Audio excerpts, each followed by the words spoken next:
भारत के इतिहास में आज एक सुनहरा दिन है।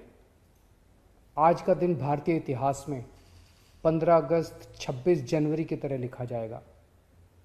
आज केंद्र सरकार को किसानों के संघर्ष के आगे झुकना पड़ा और तीनों काले कानून वापस लेने पड़े। आज सिर्फ किसानों की जीत नहीं हुई है, आज जनतंत्र की जीत हुई है। आज किसानों ने सभी सरकारों को बता दिया, जनतंत्र में सरकारों को हमेशा जनता की बात सुननी पड़ेगी। सिर्फ और सिर्फ जनता की मर्जी चलेगी। कोई भी पार्टी हो, कोई भी नेता हो, जनता के सामने आपका अहंकार नहीं चलेगा। ये एक ऐसा संघर्ष था जिसने पूरे देश को एक कर दिया।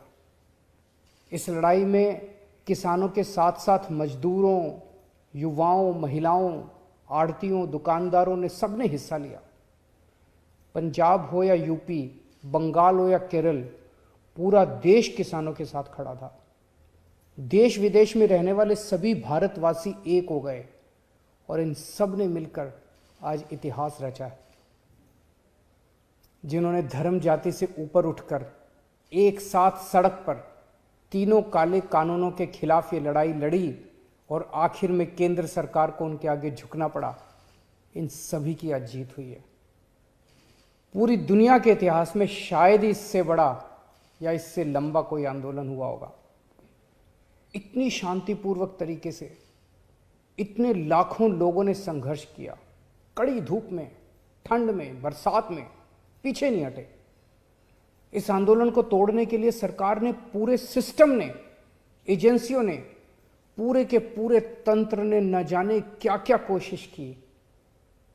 किसानों को आतंकवादी कहा, खालिस्तानी कहा, एंटी नेशनल कहा, सब तरीके से घेर के उनको, उनके हौसले को तोड़ने की कोशिश की गई।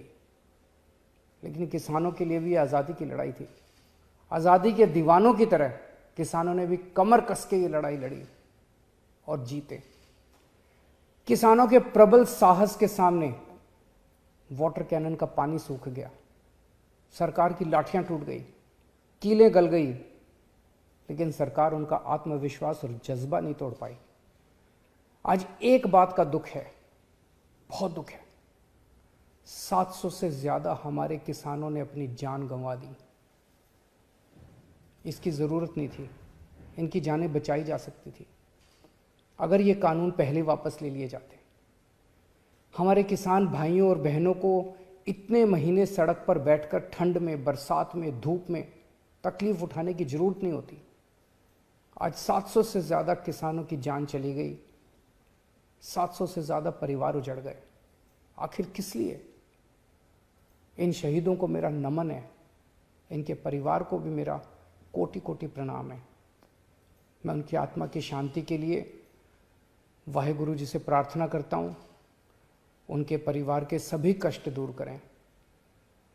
पर आपकी कुर्बानियों को ये देश कभी नहीं भूलेगा।